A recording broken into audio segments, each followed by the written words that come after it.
What's going on, everybody? Josh Engleman and Ben Rasa here for Awesemo.com, and we are back with the breakfast menu served by No House Advantage. Be sure to hit that like button, subscribe to the channel, hit the notification bell so you know when everything goes live. We took a day off yesterday. We're back again today, and I think we had our finger on the pulse of Game 2, except for having anybody make any threes for the Clippers. But other than that, I think we did pretty good out of day one. I was pretty happy with the start, not gonna lie. One of the wildest games I've seen. The last, as everyone knows, last 10 seconds took about a half hour. There was things that I didn't know possible happening. But yeah, Paul George, Marcus Morris, neither could make a three. Everything else pretty crisp, and I think I can speak for you.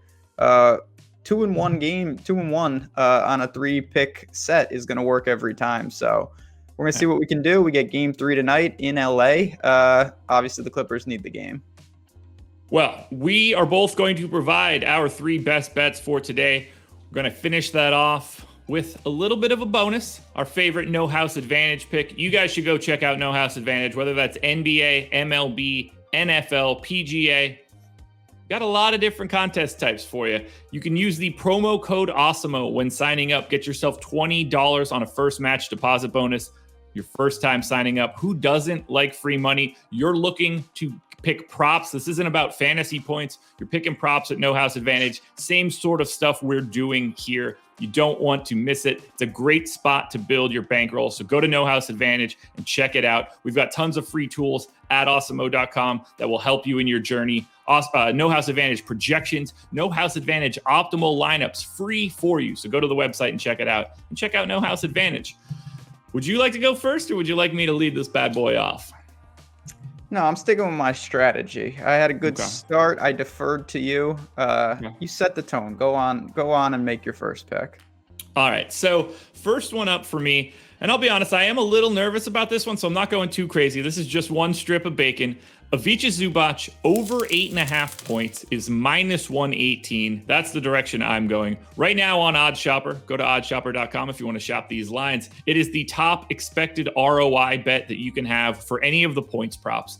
I personally have him projected for 10.8 real points, so north of 2, like an extra bucket for Zubac. My apprehension here is that originally when I first looked at it, I would have been willing to go to 2 strips of bacon on this one, given the gap that I have between my projection and where the line is. But I have a very small amount of concern now that Chris Paul is going to be back for Phoenix, that they're going to be running a lot more pick and roll, which is going to remove Zubac from the floor, and the Clippers are going to go back to their smaller lineup, a lot more Batum, a lot more Marcus Morris. I just don't know how feasible that is. Marcus Morris's knee is very clearly not okay. Nick Batum is just not playing nearly as many minutes as he did in the previous series, and I'm not entirely sure why. Those two things are making me a little bit nervous because if they want to bump Morris and bump Batum, that's going to be Zubac's minutes that are going away. So I'm not going too crazy. We're only going 1 strip of bacon here, but at 8.5, I still love the over. What is the 8.5? Is it minus? -118. 118, okay. Yeah, I mean, listen, if he's going to get 30-plus minutes and shadow 8 and whatnot, you're going to have opportunities for putback. You know, if you watch game 2, Zubac, he got there with just garbage, rebounds, little putbacks and whatnot. I do have some concerns on that. I may talk about that a little later in the show, though. Some of that. I'm going to, kind of an interesting way to get things started. And it's a little counterintuitive when you look at the box scores.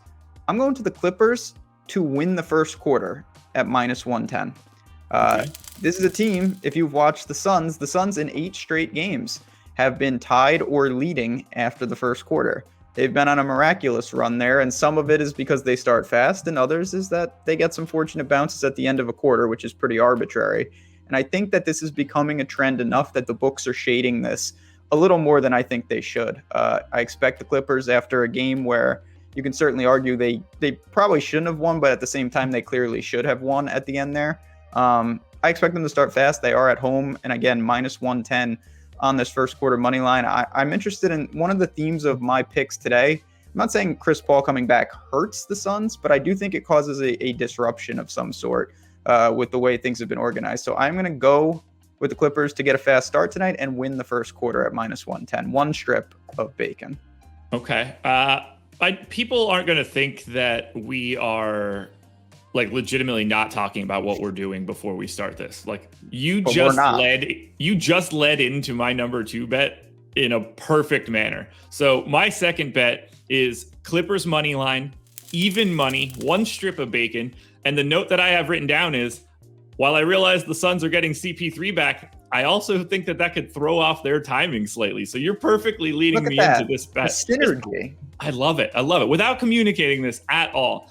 Look, if the Clips are going to win this series, it's got to start by winning this game. If they go down 3-0, this one is done. Oh, you have it for the game. Yeah. Okay. For the game, Clippers money line, even money. The line right now is either 1 or 1.5. I don't care about the point. I'm just going to take the even money. Again, I am slightly concerned with Marcus Morris's knee, but give him a cortisone shot and let's get on our way here. I'll give him the old Lance Harbor. I think they pick this one up. I do. Obviously, the Suns are better having Chris Paul, but 2 games off, the way that he dominates the ball when he's on the floor, that's just going to change up your timing a lot. We're going to probably see Cam Payne playing significantly less minutes than he was playing, and he cooked in game 2. It's not that I think Chris Paul is going to be a problem, but whether he did have COVID, we have no idea how that's going to affect him. It could be not at all. It could be a lot. He could just not have the same sort of gas in his tank. I'm a little nervous of all of it, and it just makes sense to me that the Clippers can come back and pick up at least 1 game here, get to 2-1. I do like the Suns for the series. I already have that bet locked and loaded. But right here, Clips money line, I'm going to take my chances in game 3. I'm going to keep it going. Same theme. Chris Paul under 17.5 points, minus 113. You summed it up nicely. I'm not going to spend too much time here. I don't know. I think there's a lot of variables. Cam Payne was absolutely phenomenal. I don't think they're just going to say, all right, you're going to play minor minutes. I think they're going to try to get him on the court a little bit. We don't know exactly where Chris Paul is at. He's a great player, and I expect him to be good, but 17.5 is a pretty lofty line with some additional variables. So at minus 113, I think that goes under, and that is one of my bigger themes today is just shorting Chris Paul in general. I can't argue with it. That's sort of my thought process. I don't have an individual Chris Paul bet, but I think we're looking at this game in the same way. My final pick, another single strip of bacon. I couldn't find anything that I really wanted to go crazy on. So 1 strip of bacon here. Patrick Beverley over 1.5 3-pointers made, which doesn't really feel super comfortable, but it's plus 182 right now. And that is why I'm a little bit more interested.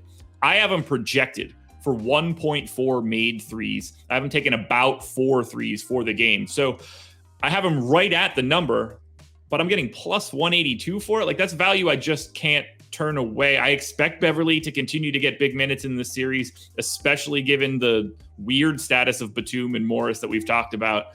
When I have it projected neutral for the number and I get that kind of value, I just have to have something on it, even if I don't really love the idea of Pat Beverley just jacking a ton of threes. No, the lines always dictate, what you're going to do. And again, a weird show so far, a lot of synergy. My last pick, all mine are going to be to win 1 strip of bacon today, is Pat Beverley over 2.5 rebounds. It's okay. Minus 148. It's certainly the other side of the pendulum. It's juiced where you're getting plus money. But to me, it's just a product. They want Pat Beverley clearly on the floor a little more than we expected or I expected. If he's going to get those minutes, he's going to just walk his way into multiple rebounds, just like the last game. He had 4 boards. I think he could play even a little more, in this game. He was pretty good down the stretch. Simple as that. I know the line is juiced. I expect this to close north of minus 150 for sure. So at minus 148, I think we're going to end up getting some closing line value here. And I think he clears this one very easily. I love it. I feel really good about our card today. Yeah, this could be an 0 or 6er if we get this one wrong. But yeah, you know what? I like where we're at. And then now it's time for your side dish. Yes. What do you got? This one should be easy to me. Oh, it is super easy. I assume we're going to be going in the same direction. We might have picked a different one, but I think we're going to the exact same spot. So this is your side of No House Advantage. This is the best play that we can find on No House Advantage for tonight's game. And for me, quite obviously, I think that would be going to Cam Payne. I have it under 22.5 points plus rebounds plus assists. I just don't think that that line is set as if he's playing a lot more than I'm anticipating him to play. He's certainly going to be the backup point guard, and I think that he could probably grab all of the minutes. That Devin Booker is also not on the floor, but that still doesn't total out to be a ton of minutes. I have him like 10 full points, rebounds, and assists below this number. I expect this to be the most popular one on the board. I didn't see any campaign props out there just in general to see if it crossed over, obviously because of Chris Paul. So I'm going to feel pretty good taking the under here on campaign. I thought I was really sure we were going to match here, but we're not. I'm going to your original prop with Zubac. It's over 5.5 points on no house advantage. Simple as that. You like this over, 8.5? Yeah, I have him at 10.8 for the game. That's all we really need to know. This is a line that's not factoring in what we've seen, particularly in game 2. If he's on the floor for significant minutes, over 5.5 is just not a right number. And that's where the value comes in. I will take that easy side dish to round out my card today. I'll say this much. If my campaign no house advantage bet goes over, you're definitely winning your Chris Paul under. Like those two things are going to go hand in hand. And I think that they can both pretty easily win. But if the no house advantage piece loses, Chris Paul's not going over. But absolutely. And if I can also guarantee being if you hit your Zubac prop, I have a pretty damn good chance of hitting my no house advantage prop. I think that's pretty safe to say. Very true. Very true. Anything else you want to touch on before we get out of here? No, I know we said this last time, but this time we actually mean it. We are going to be back daily with this. We are going to do Eastern Conference Finals. Last night was quite an ordeal for the Bucks. They will be back, I'm sure. We'll talk about that tomorrow. And it's not just going to be the NBA. We've got a ton of fun things here at the Breakfast Menu. So hit some likes on your way out. Social support for the new show. We appreciate you guys. We're going to try to keep it rolling, add some strips of bacon to the old bank account, and we'll see what we can do. There we go, everybody. And we actually dodged a bullet because we probably would have been on a lot of Bucks bets and that wouldn't have won. So can confirm. Got to do what you got to do. Thank you guys for joining us. One last time, like, subscribe, notification bell. This is the Breakfast Menu served by No House Advantage, and we will see you guys again tomorrow morning.